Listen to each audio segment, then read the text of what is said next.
আসসালামু আলাইকুম রহমতুল্লাহ। এমকে জমা রচিত easy plus hand note and বিশ্বমানের বইয়ের পক্ষ থেকে আপনাদের স্বাগত। আজকের টিউটোরিয়ালের বিষয় প্রিন্সিপাল অফ অ্যাকাউন্টিং এর তৃতীয় অধ্যায়ের দ্বিতীয় ক্লাস। প্রথম ক্লাসে আমরা এই অধ্যায়ের 4টি ফরম্যাট সম্পর্কে বিস্তারিত জেনেছি এবং 1 নম্বর ফরম্যাট থেকে 2টি গাণিতিক সমস্যা সমাধান করেছি। আজকের ক্লাসে আমরা এই অধ্যায়ের 1 নম্বর ফরম্যাটের 3 নম্বর প্রবলেম থেকে শুরু করব। তাহলে চলুন প্রথমে 3 নম্বর প্রবলেমটি দেখে আসি। আমাদের বইয়ের প্রবলেম নম্বর 3, এখান থেকে আমরা শুরু করব। 3 নম্বর প্রবলেমটি বলা হচ্ছে, from the following transaction find out the nature of account and also state which account should be debited and which account should be credited. নিম্নলিখিত লেনদেন থেকে হিসাবের প্রকৃতি নির্ণয় করো এবং হিসাবের ডেবিট ও ক্রেডিট নির্ণয় করো। এখানে আমাদের মোট 17টি আইটেম দেওয়া হয়েছে। এই 17টি আইটেমের আমরা ডেবিট ক্রেডিট নির্ণয় করবো এবং তার ধরন নেচারগুলো দেখাবো। প্রথম বলা আছে রেন্ট পেইড, এটা ভাড়া প্রদান। ঠিক আছে, দেখুন প্রত্যেকটি সেন্টেন্সের পাশে বাংলা অর্থ দেওয়া আছে। যদি এভাবে আমরা 70-80টা বা 100টা এনটি বাংলা অর্থ সহ পড়তে পারি, পরবর্তীতে আমাদের আর বাংলা প্রয়োজন হবে না। ইংলিশ টু বাংলা এইভাবে আমি সাজায় দিয়ে গেছি। একজন শিক্ষার্থীর যেটা দরকার সেভাবে আমি খুব সুন্দর করে উপযুক্ত করে তৈরি করেছি বইটা। তো যাদের বইটা প্রয়োজন তারা আমাদের সাথে যোগাযোগ করে বইটা নিতে পারেন। ইনশাল্লাহ 1 থেকে 1.5 মাসের মধ্যে আপনারা কোর্স কমপ্লিট করতে পারবেন বই থেকে। আপনাদের কাছে যে বই থাকুক না কেন, ভালো রেজাল্ট করার জন্য আমাদের বইটা আপনারা সংগ্রহ করুন। 1 নম্বর এন্ট্রি বলা হচ্ছে রেন্ট পেইড। দেখুন রেন্ট মানে ভাড়া, পেইড মানে প্রদান করা হয়েছে। ভাড়া প্রদান করা হয়েছে, তাহলে এখানে নগদ টাকা চলে গেছে। কার কারণে গেছে? রেন্টের কারণে। তাহলে জাবেদা হবে রেন্ট ডেবিট ক্যাশ ক্রেডিট। 2 নম্বর বলছে স্যালারি পেইড, তাহলে নগদ টাকা প্রদান করা হয়েছে 8,000 টাকা, বেতন প্রদান করা হয়েছে। জাবেদা হবে স্যালারি এক্সপেন্স ডেবিট আর ক্যাশ ক্রেডিট। ইন্টারেস্ট রিসিভ, টাকা গ্রহণ করা হয়েছে। রিসিভ মানে গ্রহণ, টাকা তাহলে আসলো cash debit, interest revenue credit. সেক্ষেত্রে ইন্টারেস্ট মানে সুদ, সুদ ব্যয়ও হতে পারে আয়ও হতে পারে। যেখান থেকে সুদ রিসিভ করা হয়েছে ওই সুদটা হচ্ছে আয়, আর যে সুদটা পেইড করা হয় সেটা হচ্ছে ব্যয়। তো আমরা এটাও বলতে পারি যে ঋণের সুদ ব্যয় হয়ে থাকে আর বিনিয়োগের সুদ আয় হয়ে থাকে। যাই হোক, আমরা এটা বুঝতে পারলাম যে ক্যাশ ডেবিট আর interest revenue credit 3 number item. 4 number বলছে ডিভিডেন্ড রিসিভ, তাহলে ক্যাশ ডেবিট আর dividend revenue credit. Cash purchase, নগদে ক্রয় করা হয়েছে। নগদে ক্রয় করলে এটা পারচেজ ডেবিট আর cash credit. Credit purchase from Karim, করিমের কাছ থেকে বাকিতে ক্রয় করা হয়েছে। দাবিটা হবে পারচেজ ডেবিট আর অ্যাকাউন্ট পেবেল করিম ক্রেডিট। করিমটা ব্র্যাকেটে লিখে রাখলে হবে। ক্যাশ সেল, নগদে বিক্রি করা হয়েছে, তাহলে cash debit sale credit. Credit sale, বাকিতে বিক্রি করা হয়েছে কমলের কাছে, তাহলে জাবেদা হবে কি অ্যাকাউন্ট রিসিভেবল ডেবিট আর সেল ক্রেডিট। কারণ সেল তো একটা আয়, সমস্ত আয় ক্রেডিট হয়, তাহলে সেল ক্রেডিট করলাম। কার কাছে বিক্রি করেছি? কমলের কাছে, বাকিতে বিক্রি করা হয়েছে। সুতরাং আমরা লিখবো অ্যাকাউন্ট রিসিভেবল ব্র্যাকেটে কমল ডেবিট আর সেল ক্রেডিট 10,000 টাকা। 9 নম্বর বলছে machinery purchase for cash, machine নগদে ক্রয় করা হয়েছে, তাহলে মেশিন ডেবিট আর ক্যাশ ক্রেডিট। ফার্নিচার সোল্ড 2,000 টাকা, আমরা লিখবো কি ফার্নিচার বিক্রি করলে তো টাকা আসবে আর ফার্নিচার চলে যাবে, সম্পত্তি চলে যাবে, তাহলে এই সেল লেখা যাবে না। কোনো স্থায়ী সম্পত্তি বিক্রি করলে সেই স্থায়ী সম্পত্তির নাম লিখতে হয়। স্থায়ী সম্পত্তি কয়টা তালিকা দিয়েছিলাম? 13টি স্থায়ী সম্পত্তির নাম, তার মধ্যে ফার্নিচার আছে। তো এগুলো সব স্বতন্ত্রভাবে নাম লিখতে হয়, আলাদা আলাদা হিসাব হয়।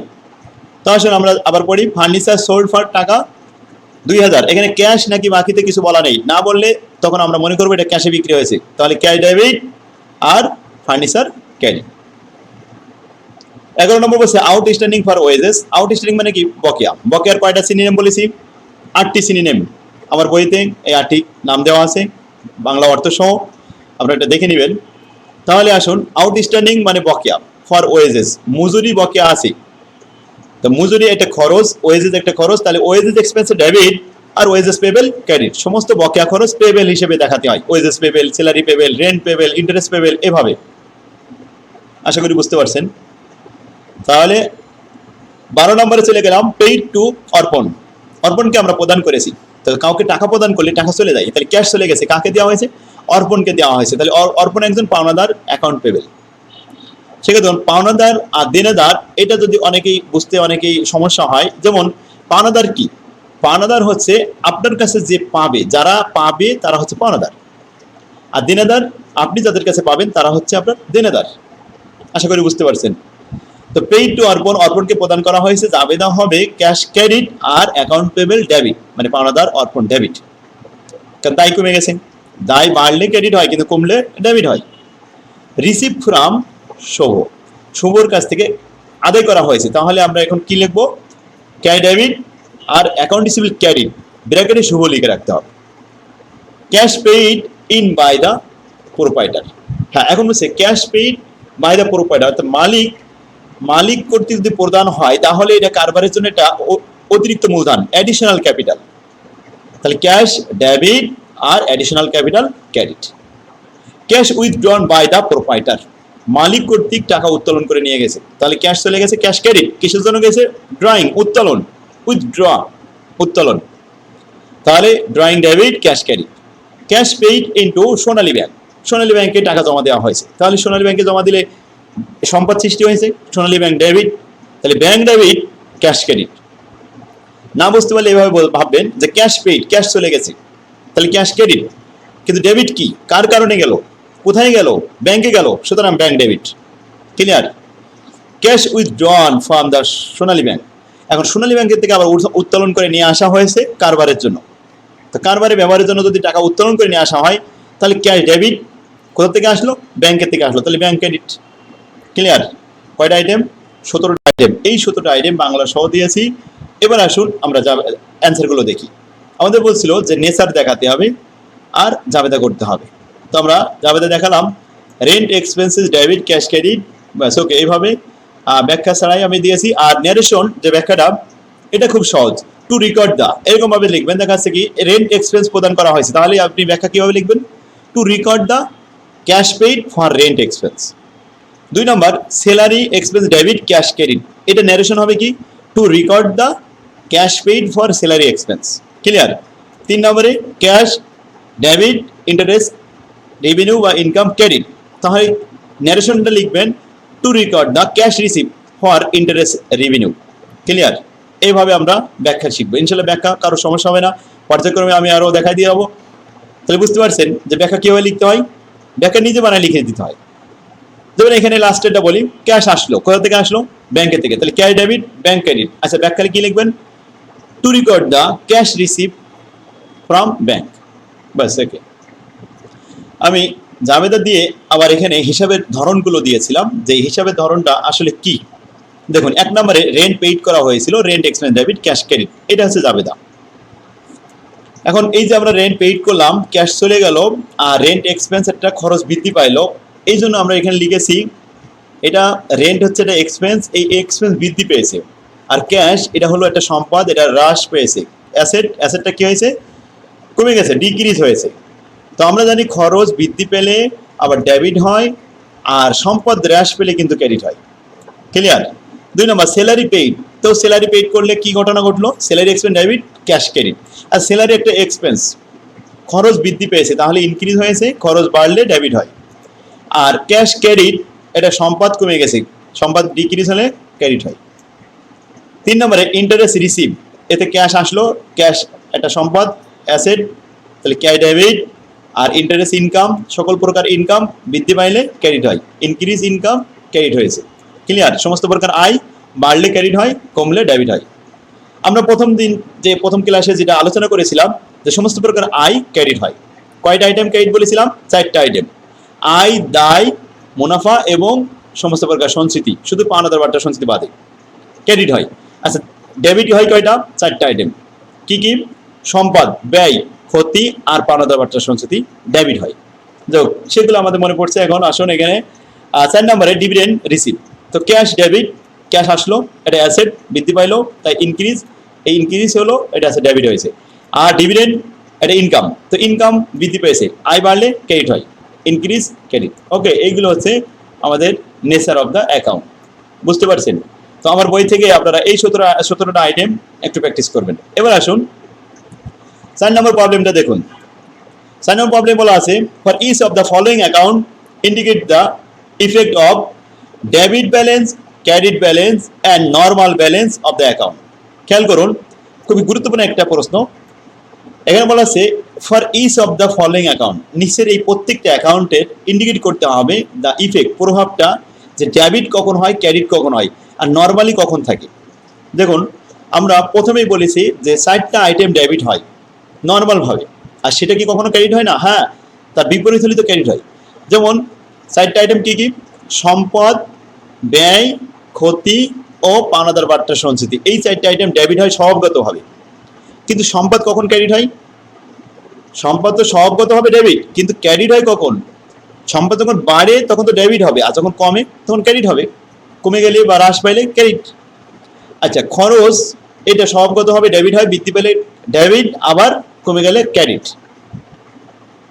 এবার আসুন দায়। আয়, দায়, মুনাফা আর সঞ্চিতি, এগুলো কি দায়, ক্রেডিট হয়।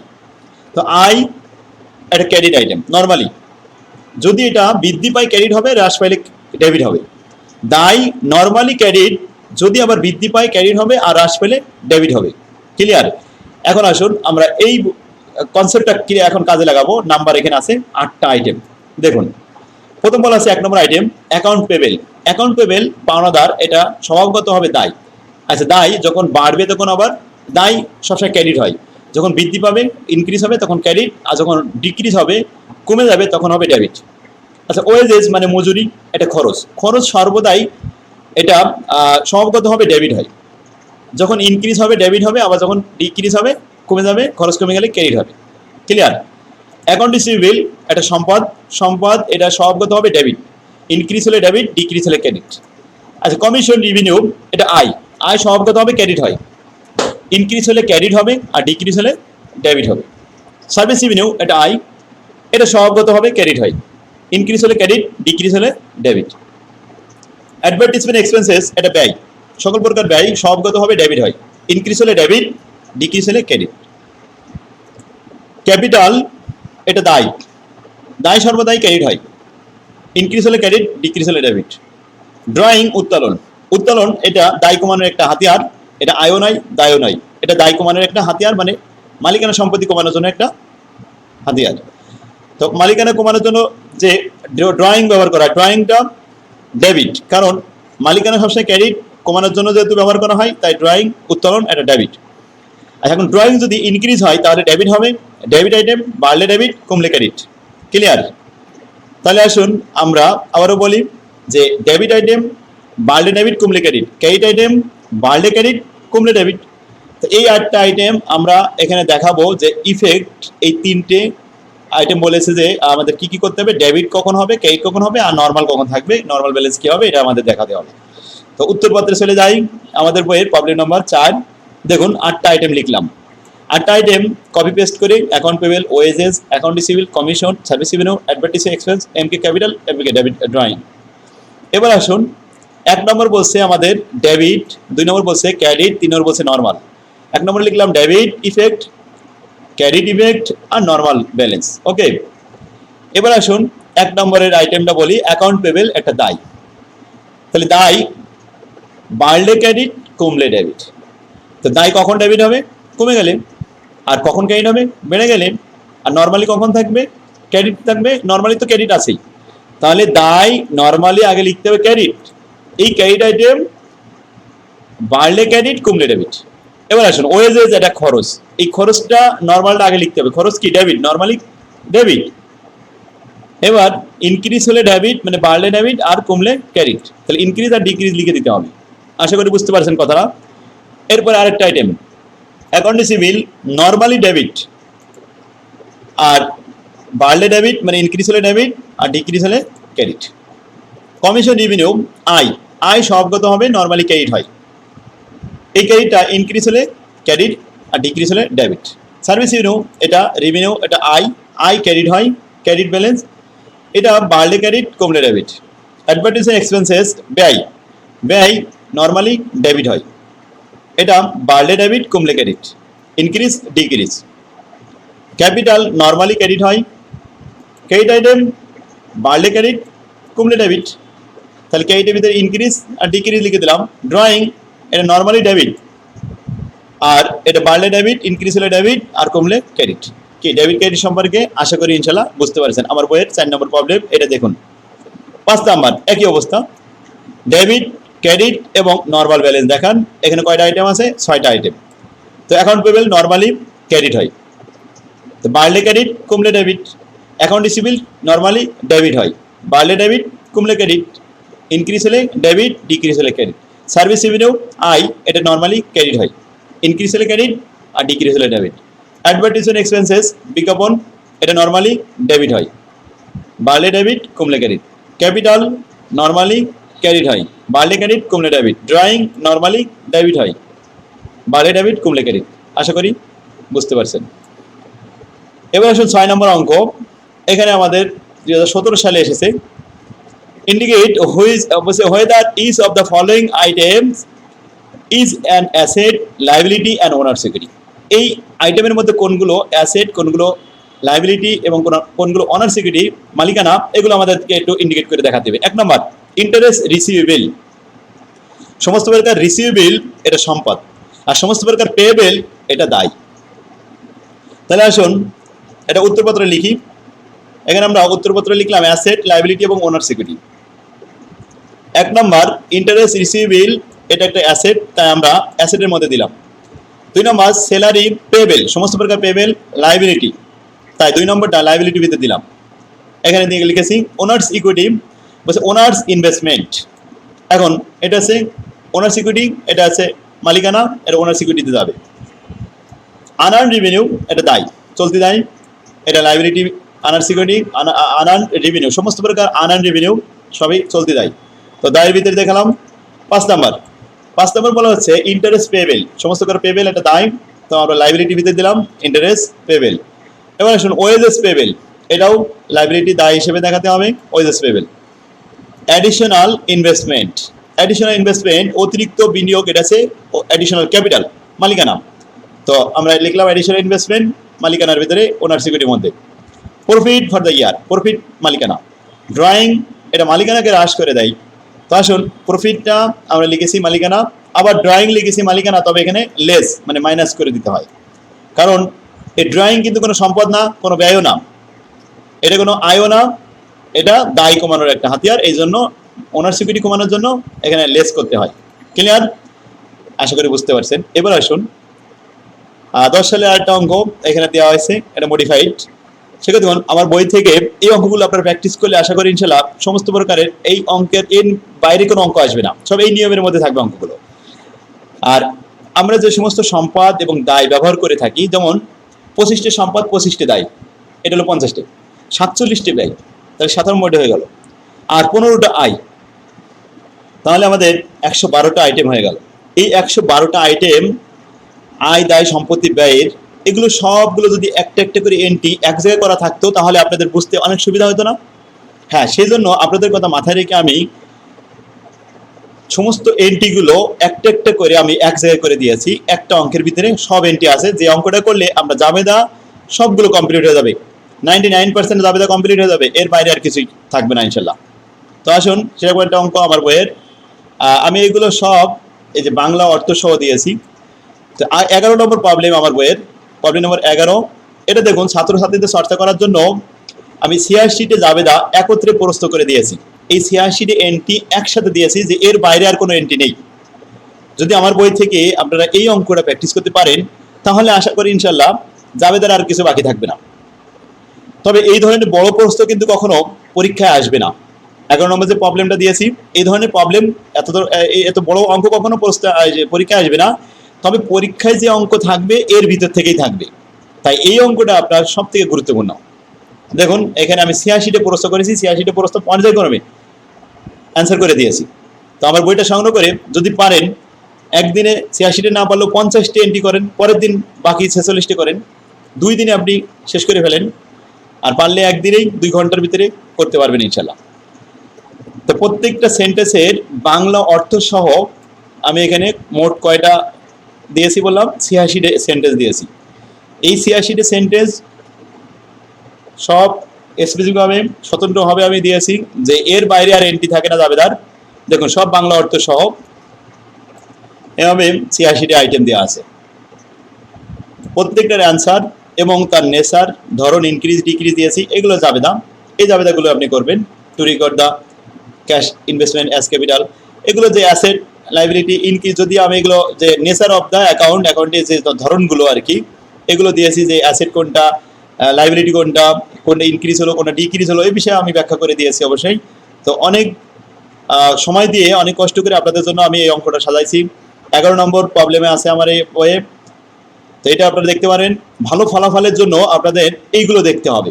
শিক্ষার্থীগণ, ফার্স্ট ইয়ারে যদি এ প্লাস পাওয়া যায় আলহামদুলিল্লাহ, সেকেন্ড ইয়ারও আপনি এ প্লাস পাবেন, থার্ড ইয়ারও এ প্লাস পাবেন, ফোর্থ ইয়ারও এ প্লাস পাওয়ার জন্য ফার্স্ট ইয়ার থেকে মাস্টার্স পর্যন্ত আমার বইগুলো আছে। আপনারা যে বই কেনেন না কেন আমার বইটা সাথে রাখলে অন্য কোনো বই দেখা লাগবে না, অন্য কোনো বই কোনো সাজেশন প্রয়োজন হবে না। আমার বইয়ে আমি আপডেট সাজেশন সহ বের করি। এই জন্য আমি এর নাম দিয়েছি ইজি প্লাস হ্যান্ডনোট অ্যান্ড বিশ্বমানের বই। আমার এই ইজি প্লাস হ্যান্ডনোটটি 14 সাল থেকে আমি এটা ছাপায় আসতেছি।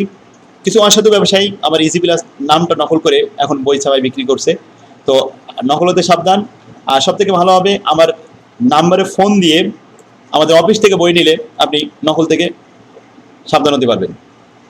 তো শিক্ষার্থীগণ, এখান থেকে আপনারা এটা প্র্যাকটিস করবেন আজকে।